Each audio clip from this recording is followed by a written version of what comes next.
My fellow citizens of the world, ask not what America will do for you, but what together we can do for the freedom of man. I would just hope that people would vote based on the bigger picture, not just on one or two issues.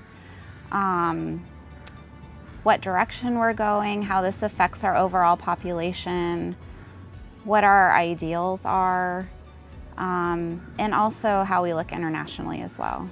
The next president of the United States should maybe try to promote a little bit more of a multiculturalism into US if it hasn't been enough awareness already, because there are a lot of people who migrate here legally in search of a better life, just like me and a lot of people like me. No matter what, as powerful as it is, it's never the end of the world until it is. I mean, if that happens, then obviously it's over. But as far as the president goes, there's a president that you don't like who's in office. When Thomas Jefferson got elected, the general consensus of the other side is we would rather civil war than Jefferson. And I think that it turned out okay. Whether you're Republican, whether you're Democrat, whether you're independent, understand at least the basics of the other's point of view, if nothing else so that you can strengthen your own beliefs and be able to talk in a non-emotional way about the other side and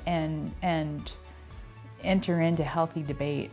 The only thing I would hope, and this cuts both ways, is that whoever our next president is, maybe we can start giving them a chance to do something right. Or not do something right, but do something and not just immediately hate everything they do. We've become too polarized, and I'm just as guilty as everyone else. But if there's a way we can, instead of just being at each other's throat from the left, from the right, from middle, from wherever, and let Congress, let the president actually move forward on whatever it may be and have things get done as opposed to nothing getting done and the status quo being the best we can hope for.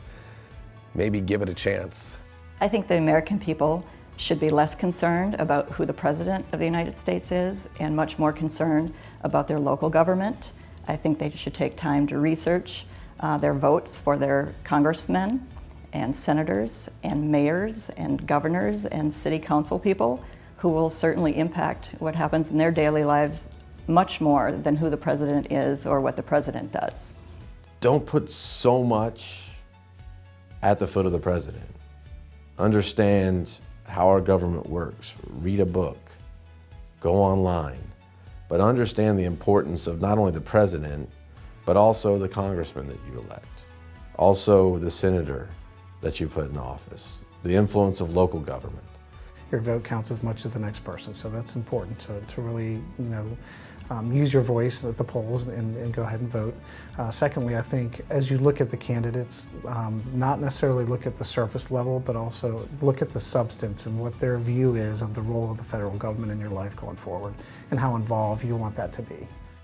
Be careful who you vote for, because it's going to mean a lot, not only here internally in the United States as a people, but more importantly, the image that it's going to put outside the United States and the ramifications it can have for us, people who love to travel, love to go to countries where we like to feel safe. Vote, always. And even if it's not just president, vote for the people that you feel are important to your message and what you want to happen in your country. Just vote. Don't complain, vote.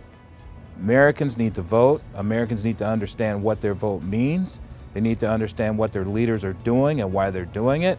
And they need to have a sense of purpose. Everyone has the right to vote. Fight for that.